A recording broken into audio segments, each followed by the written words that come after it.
actualité bi Moustapha jamono ji li ci gën a fës bokk na ci wàllum Sweet Beauty bi lëkkale ki nga xam ne moom moo di Ousmane Sonko ak Adji Sarr ab procès. Coro yàlla xam na ne bu dul woon li ñu gàlloo. chaque àjjuma ñu ñëw fii di waxtaane actualité bu Sénégal. dama naan bii daanaka jarul ñëw. dëgg la mënoon nañ dem waxtaane Sénégal Égypte bi war a Égypte Sénégal bi ñu war a football Caire. war koo dàbbali fii talaata ndax moo ëpp solo fuuf li ñu nar a waxtaane nii. mais comme loolu mooy actualité bu Sénégal. te Sénégal ñuy daanoo ba toucher le fond. parce que toucher le fond mën jàpp naa ne mooy depuis at. ñu résumer suñu vie politique ci affaire mœurs. dëgg la. su ma rusuloon ñiy seetaan sax waxee ko neneen.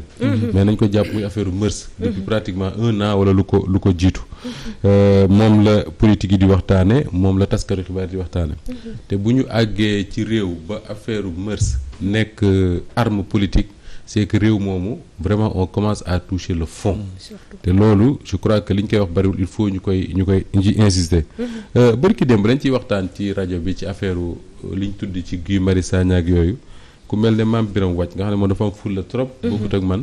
mu ne moom diwa ëmbal diw moom du ko waxtaane. dëgg la diwa ëmbal diw. du toog ci télé ak rajo di ko waxtaane. lànk la def na du ci wax. ay bassesse la de. ay bassesse la. te Sénégal foofu la ñu toll tey c'est-à-dire que tey dañoo toll ci ay bassesse yoo xam ne.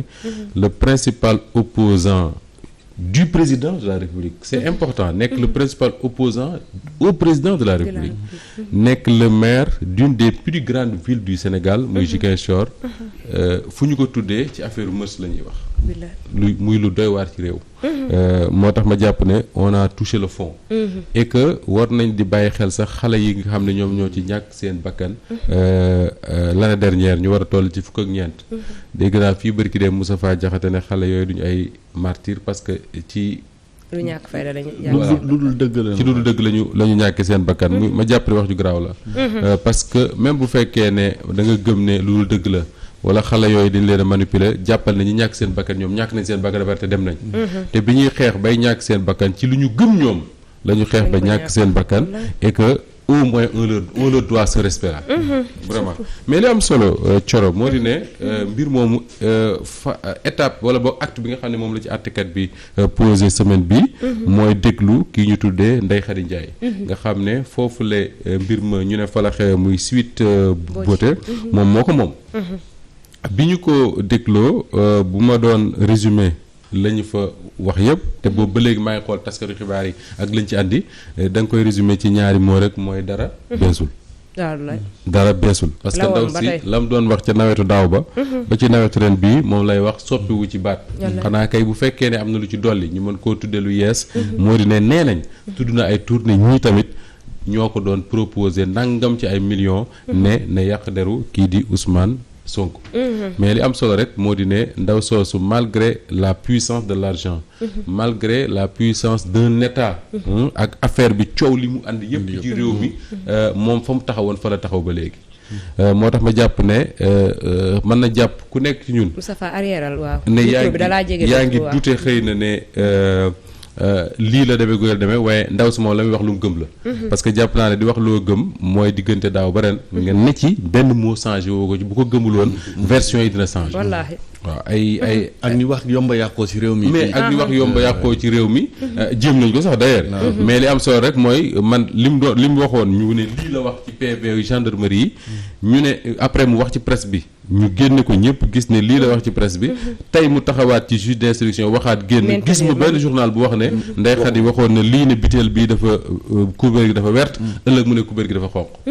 et ça. pour man c'est parce que li muy wax jàpp na ne loolu mooy dëgg. am na sax ñu bëggoon a yàq ay waxam. mais bi yàq jéem nañ ko gañ. ñu ko jéem a yàq après dañ ko jéggal. alors maa ngi doon wax ne affaire mœurs kon moo dem ba nekk arme politique ci Sénégal. te loolu bu demee ba toll foofu parce que Sénégal xam nañ fi ay combats yu ne. lu nekk jaar na fi. lu ne violence politique bu ne am na fi mais lii moom. maîtriser wu ma l'histoire politique du Sénégal xëy na ñu ko ñenn ñi maîtriser. mais bariwul lu mu fi am. mais boo fàttali ko année yee ñu génn yàggul dara. ci régime président Macky Sall bi am na benn sénégalais boo xam ne consul la woon xaw ma lan ca Marseille. bu fi doon taqal ne dafa taxaw ci mbedd yi di wane awraam. mais defe naa sax ci lañ ko jël tax indi ko ci réew mi. c'est vrai yooyu bu réew àggee foofu. dafa war ñu taxaw. xoolante ne ñun le débat politique ça doit tourner autour de quoi. lu tax mooy mbir mii ñuy waxtaane wax naa sànq ne la fukki nit ak ñeent ñàkk nañ seen bakkan da ngay jàpp ne am na ñu bare bare ñu ci jëlee laago ilaa yow mi diini am na genre boo xam ne ci la loxoom daggee dagg am na ci ay dégâts matériels yoo xam ne kenn xamul nu mu toll ay milliards am na ci réew moo xam ne te loolu moo ci gën a metti mooy daanaka diviser nañ ko en deux tey jii yenn Sénégalais yi buñ dee waxante wala nga gis ñu bindante sax wala gis ñu toog ci débat da ngay sentir benn haine boo xam ne doo xam lu ko expliquer lu waral haine bi ñuy affaire u mërs c'est-à-dire que ñun tey li ñu boole ba ñuy jotee di xuloo di waxante lu ñaaw ku nekk di xas sa moroom ku nekk attante jóg dóor sa moroom affaire u mërs la dama bañ a dama respecté ñuy seetaan mais kon ma waxee ko ne loolu dafa doy waar ci réew te moo tax ma jàpp ne mbir mi attekat yi war dañoo dimbali Sénégalais yi vidé ko ci ñu dem procès àtte ñu xam ko ku tooñ vidé ko wala ñu déclaré ne waa ji deful dara ñu jaar ci leneen mais en tout cas war nañ ko vidé pour que réew mi delluwaat régler ay urgence am coro est-ce que xam nga ni jamono jii ñu toogee fii ci Ndakaaru ñun di waxtaane waxu mërs di waxtaane waxu diwa yàkkataan diwa ëmbal diw nangam ak nangam doomi Sénégal yaa ngi jàkkaarloo fii ci Casamance ku nekk yor sa fetal ñuy dóorantey bal ay doomi Sénégal dong ak ñi gàddaay muy rebelle yi muy soldats Sénégal ay doomi Sénégal ay mbokki neen ñoo jàkkaarloo dóorantey balu fetal bërki démb moo njaay armée wu Sénégal def na benn communiqué wax ne rey nañ lu bare bari ci rebelle yi waaye soldats Sénégal aussi kenn daan na ci am na kenn jëlee ay gaañu te coro wax nga ko ñaata ñoo gàddaay daw seen ay dëkk te gàddaay daw dëkk xëy na Sénégal boo dëkkee ci yenn zone yi doo xam gravité wu loolu mais ñi nekkoon ci inondation yi rek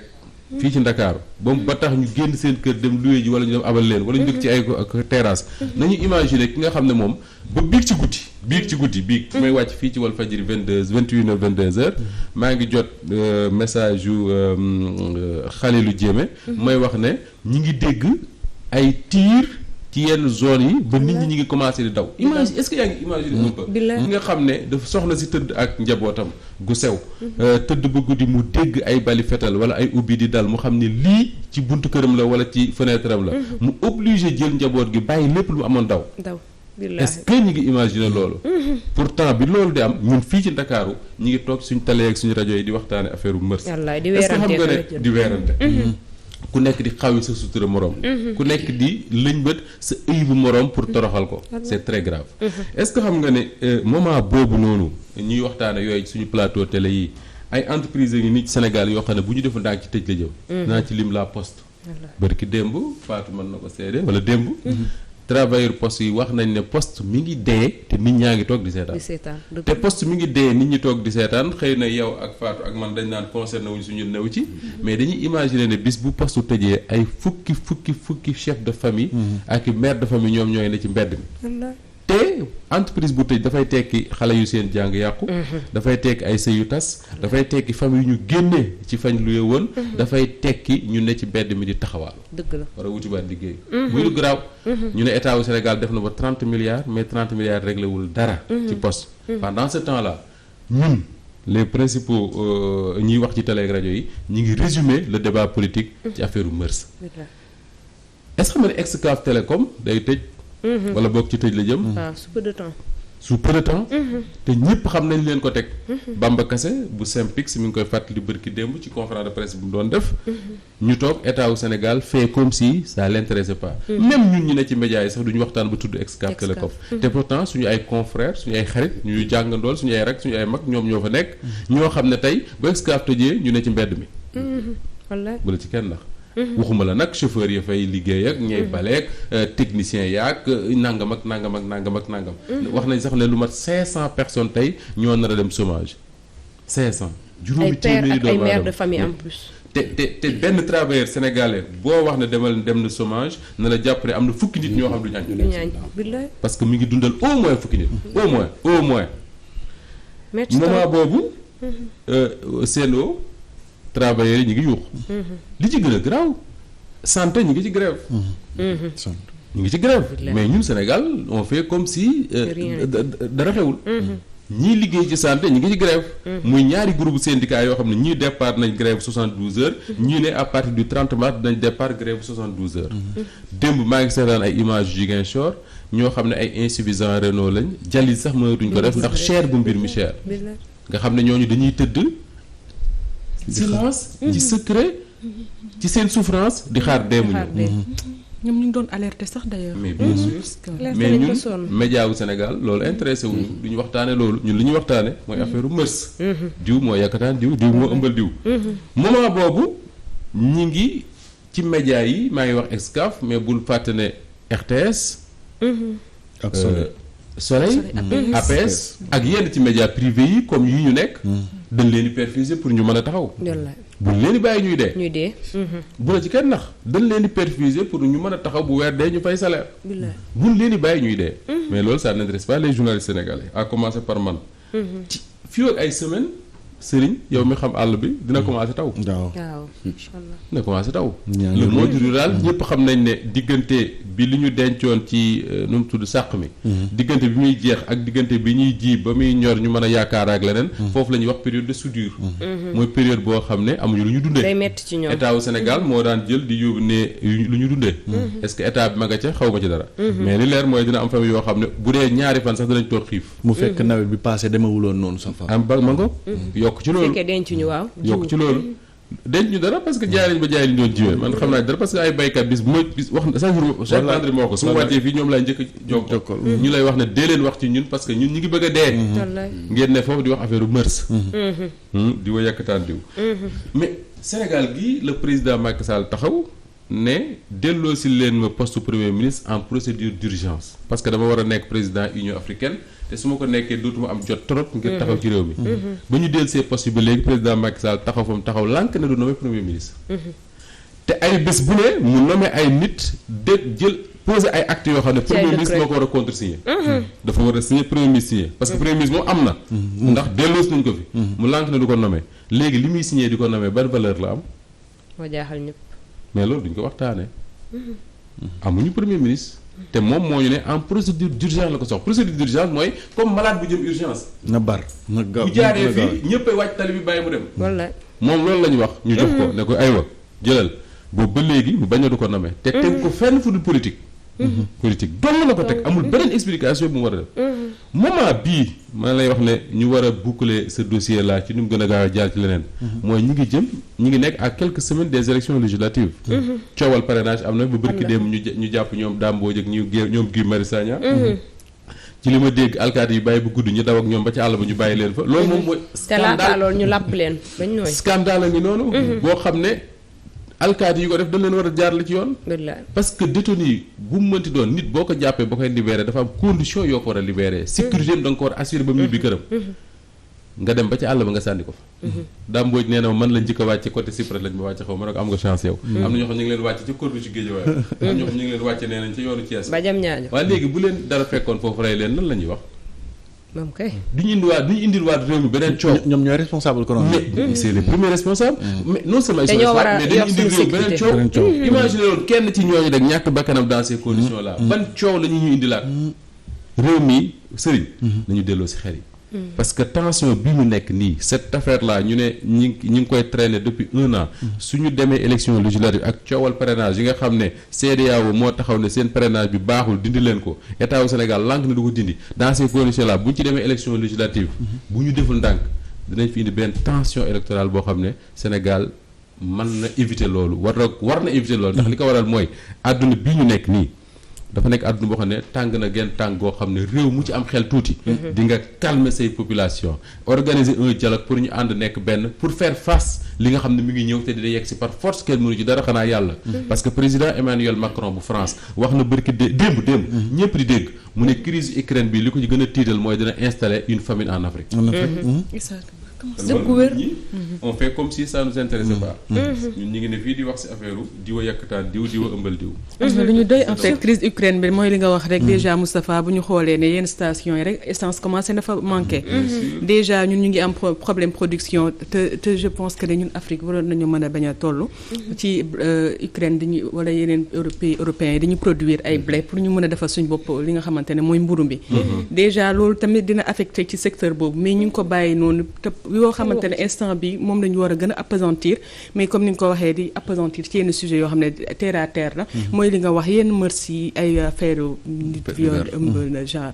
dëgg la mais yooyu am na yu ko gën a farataal parce que on est humain lu nekk mën na am ci àdduna mais yoo xamante ne ñoom ñoo gën a tënaa yu ñuy xaar yi nga xamante ne mooy urgence je pense que ci yooyu dañu war a gën a penché wu au lieu ñuy penché wu ci yenn yoo xamante ne amaluñu solo te lii li ñi nga xamante ne moom la ñuy négliger crise Ukraine bi dina agsi foo xamante ne tu kanamee tuuti démb de man dafa am lu ma doon jënd si boutique waaye day agsi boutique yooyu bi ne ma dafa yokk ma ne ko lu tax mu yokk mu ne ma guerre Ukraine ba ma ne ko guerre Ukraine bi lan la jotee ak lii non bien avant mu ne ma da nga foog ne du am benn kii ma ne ko xanaa est-ce que du li Macron wax nga moom nga bëgg a dëggal mais Serigne ñun wax nañ ko fii keroog bi président Macky Sall annoncé ne wàññi na ceeb ak suukar ak diwli wax nañ ko fii non ma ne leen li ma ci nax rek mooy wàññi googu wàññi ak crise bii commencé Ukraine dana bu ñu demee ay fan dina mel ne mosuñoo wàññi man bëri ki dimanche dem naa ci boutique di wuti ravitaillement mais boo ñëwee bu ñu la waxee prix ki nga àndal ci boobu moo naan la prix yi dafa gën a yokk li ñu annoncé woon muy benn ñaareel ba ñëpp xam nañ ne Sénégal ñun bu ñu koor mooy suñ moment bi nga xam ne ci la ñuy consommer ñun moment wu koor dañu war a wàññi li ñuy lekk mais moment wu koor ñun moment boobu la ñuy consommer dëgg ku am ak ku amul di nga dépense ba dépense loo mënul mais njëkk yi ci koor lay gën di yokk loolu Sénégalais yëpp xam nañ ko boole ceeg Russie googu ñuy tudd Russie ñëpp xam nañ ne li ëpp ci blé bi dem ci àdduna bi moo koy produire ay baykatu blé yu mag a mag lañ te blé ku ko tudd mburu ñun Sénégal fii ku fi xëy lekkoo mburu defe nga ne ndékki woo ku fi woor ba ngoon dog jot lekkoo mburu da nga naan doguma quelque rare ñoo fi naan fonde te xaw ma mais mburu la ñuy ndogoo ñun qu'est-ce qui va se passer est-ce que tey loolu lépp mën nañ cee dolli ñun Sénégal mën nañ cee dolli yokkal ci suñu bopp li nga xam ne moo xew bërki démb maanaam ne ci mbedd mi di marche xale yi di jàkkaarloog alkaati yi sànnente lacrymogène est-ce que mën nañ cee dolli loolu ñun mais Moustapha am na foo xam ne ni itam dañ naan wax ma say mag yi dëkk ma wax la say gone ba tax na jamono ji ñi jiite démb ñu ngi koy wax fii déjà ñoo njëkk a lompañal li nga xam ne moom lañu leen dénk parce que dañuy wax naan na mag ñi yërëm gone yi déggal mag ñi mais est-ce que instant bi mën nañoo wax loolu bu fekkente ne mag ñi ci boppam ñoom ñi war a wane yoon bu baax bi ñoom ñoo njëkk a lompoñ ci xel waaye itam lompoñ ci jëf ak leneen donc dafay feeñ ba ci comme ni nga ko waxee léegi ci loo xam ne ni tey jii dañ ko waroon a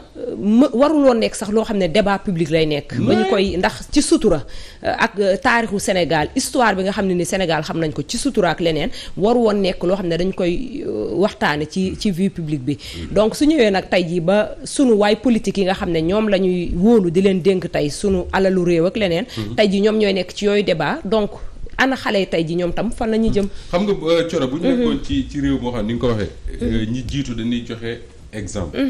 nga xam ne am na benn waay bu ñu accusé de viol ñu ne yoonu kenn new ci parti waxu ci organisation waxu ci amul ay défense xamuñ ko sax défense de la femme amul défense des droits de l'homme amul dara affaire yi yoon la nañ ko bàyyi ak àttekat mu tranché ko ñu jàll leen su boobaa coow du bari mais li nga xam ne moo tax coow li bari ci mooy ñu bari ci ñun Sénégal yu bari dañoo am sentiment que ni cette affaire là dañ ko bëgg a transformer en arme politique contre un adversaire te li ma lay wax nii dafa am benn responsable Benno Bokk Yaakaar bu tudd Maodo Malick Mbaye dafa def benn audio dugal ko ci groupe WhatsApp bu waa Benno Bokk Yaakaar di ci wax lu am solo daf ne te Maodo Malick Mbaye moom lañu waxoon ne doomu magam mooy gone googu Mbaye ñu ne moo doon jëli Adji Sarr Sidi Ahmed Mbaye ñu ne moo doon jëli Adji Sarr di ko indi ak yooyu Maodo Malick dafa wax lu am solo et man je pense que loolu war na non seulement waa Benno la ko doon waxal mais dafa war a servir leçon Sénégalais yëpp yu ñu doon dafa wax ne mais mu ne ñun waa Benno wala boog ñoom waa Benno mu ne ñoom ñoo am intérêt. pour que le débat politique ñu relever ko.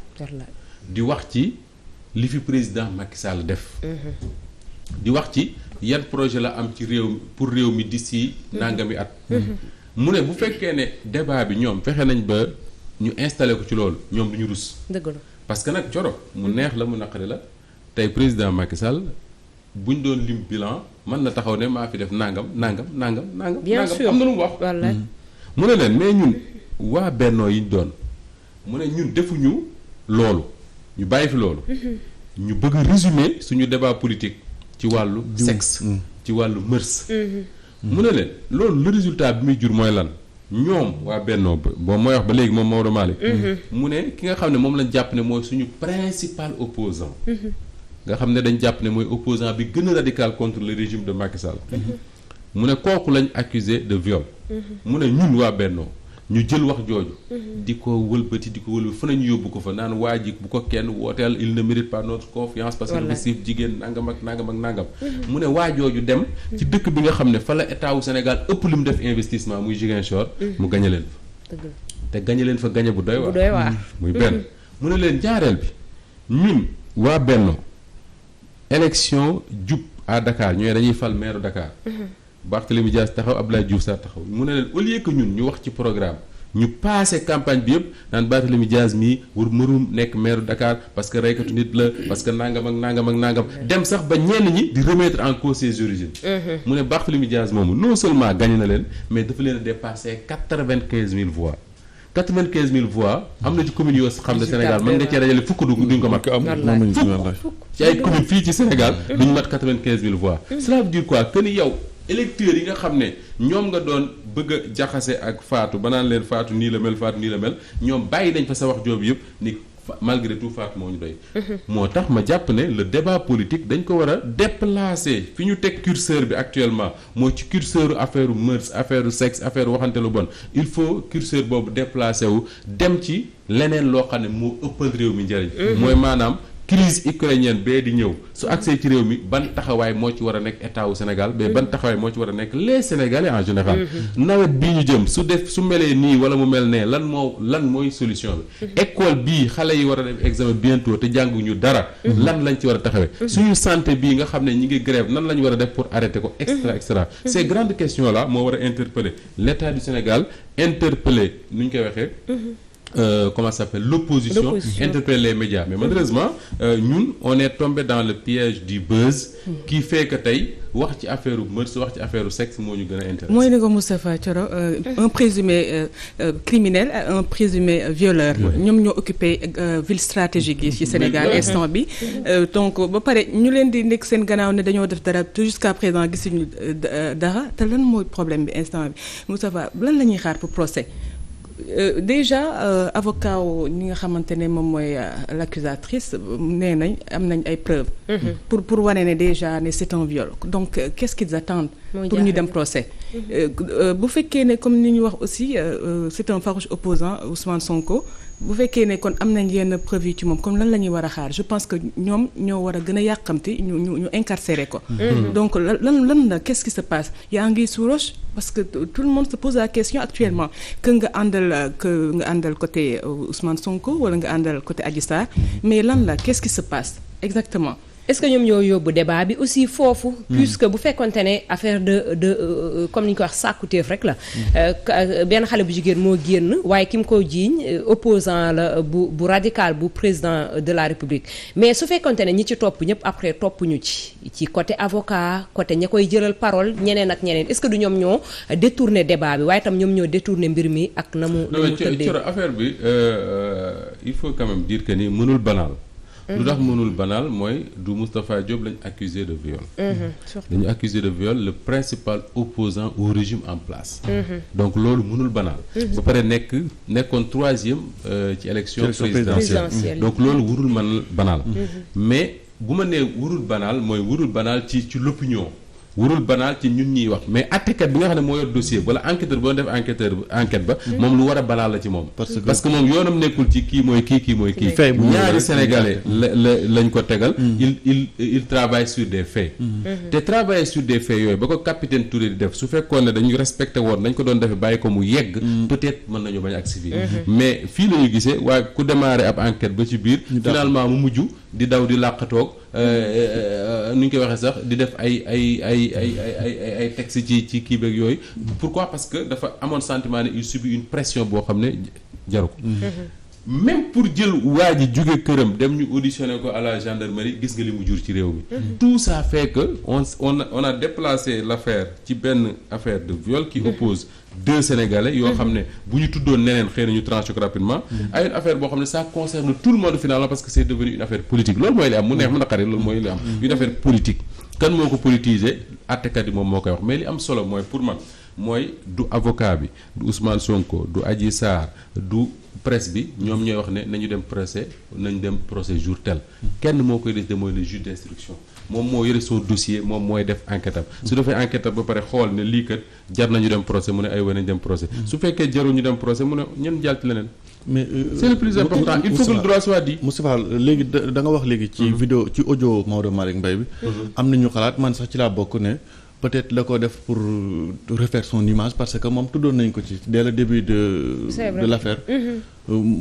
ci vocalam bi sax ci audio bi yaa ngi dégg mu naan man oralité laa gëm lu tax bindul ça veut dire que gars yi peut-être ñu ngi doon bind moom mu ne day ñëw wax te audio bi est devenu viral presque ñëpp jot nañ ci wër na fu nekk est-ce que defu ko aussi pour defaraat dëgg la d'accord li mu wax dëgg la li mu wax d'accord nañu ci waaye mu saisir opportunité boobu ne xaaral ma def lii nii pour defaraat sama image ci mais li am mooy Maodo Malick quand même il faut reconnaître que ni bi mbir mi éclaté ba léegi tudd nañ ci turam pourquoi ñu tudd ko ci parce que doomam magam moom lañ ci cité mais amul benn enquête wala amul benn PV boo xam ne gis nga ko turu Maodo Malick Mbaye donc moom il peut dormir tranquille boire son lait comme on dit mais cette affaire là ne me concerne pas pourquoi parce que bu ko concerné woon xëy na ñu woo ko ne ko ñëwul expliqué wu ci nangam jusqu'ici amul kenn même dans la presse les comptes rendus de la presse ak yëpp gisoo benn affaire benn loo xam dafa lié directement Maodo Malick Mbaye à cette affaire là ñun ñëpp ci suñu kër yi yor nañ suñu ay jarbaat yor nañ suñu ay doom ay doomi mag wala yeneen yor na ci kër gi même boo dëkkul ak ñoom ay yéen bopp tey jii yow Serigne mën nga yor sa benn jarbaat sa kër mu poser un acte boo xam ne fu ko tuddee tuddaale la pourquoi parce que yow lañ xam mais Maodo jàpp naa ne jusqu'ici y a rien qui le lie à cette affaire voilà surtout que fa nga ko génnee sax dafa baax fi mu génnee audio bi bu fekkente ne da ko bëgg a def pour mu tas ci àdduna ñëpp jot ci pour mën cee jàngat mais tam def na ko pour ñi nga xam ne ñoom la bokkal géewu politique gi waaye tam ñi nga xam ne ñoom la farandool mu di waa Benno Bokk Yaakaar donc fi mu ko génnee ak lu mu mënti doon tam acte bu baax la bu fekkente ne ñi koy déglu tam jël nañ ko waaw bu fekkee tam ñi koy déglu wax ju jël a déglu la waaw ci loolu sax laay jeexale Thioro mooy affaire audio yooyu nga tudd gis nga ñaar moo mën a am soit kilifa yi jàpp ne ay kilifa la ñu bàyyi di audio wala boog ñi nga xam ne ñoom lañ koy yónnee ñu am responsabilité parce que man su ma dee wax ak Fatou mii c'est mon collègue de travail mën naa waxanteeg moom lu ma neex parce que dama jàpp ne ci ñun ñaar la yem suñu créé suñu groupe ñun ñii di ci waxtaan groupe la boo xam ne c'est groupe collègue de travail la wala groupe des amis dama jàpp ne mën nañ cee waxtaan lu ñu neex parce que dañu jàpp ne ci ñun lay yem mais su fekkee ne su ma envoyé audio Fatou mii wax ëllëg mu jox ko Serigne jox ko Thioro jox ko Amadou Diop muy wër di wër ba ne ci presse bi loolu lu garaaw la man dafa am benn waay ci fan si Walfadjri yi la bokk daf may envoyé ay audio comme tout le monde daf may envoyé message ay audio di wax ak man mais boobu amu woon jotu tontu ko su waxee ma bind mu jékki-jékki envoyé benn message ne ma def nga lu am solo ma ne ko lan la mu ne ma sa responsabilité warul la permettre ngay envoyé ay audio koo xam ne xamoo ko ma ne waaw kii man mi may jàngal parce que en fait li may wax nii man dama koy def xëy na def ma ko ak moom parce que amu woon jot gi mais dama koy def mais loolu leçon la bu ma jox man parce que imaginer la woon ma envoyé ko audio moom wax ci keneen wala wax ci leneen fan lay yem fan lay dugg mu nekk beneen xel bu ñaaw mu tas ko exactement donc nañ ci def attention encore une fois ñi nga xam ne mën nañoo bañ a envoyé audio ñu bañ koo def. ñi nga xam ne aussi mënuñu ko bañ a bu ñu ko defee ñu koy envoyé ñu responsable. xam ne ce que je dis à Serigne c'est pas forcément ce que je dis à Fatou. àdduna noonu la demee. dëgg la voilà di wàññeente ay te mën na ñàkk bu baax a baax ci Sénégal gi nga xam ne réewum sutura la ci noonu la ñuy jaare di la tàggu di la jox di daj incha allah bu jàmbur yooyu lijjanti ba koy wax rek na la leer ne boo xoolee sa bopp gis ci bu ko raw fuuf te waxoo ko. wallaay te moom mi ngi koy waxal am na làmmiñ mën a wax sa bos. dëgg la dig daje incha allah aljuma ji ak jàmm bu neexee yàlla incha allah dañuy daal di dem jëli sunu rubrique sport daal di dellu siwaat buñ ginnaaw buñ jëlee bàkk bi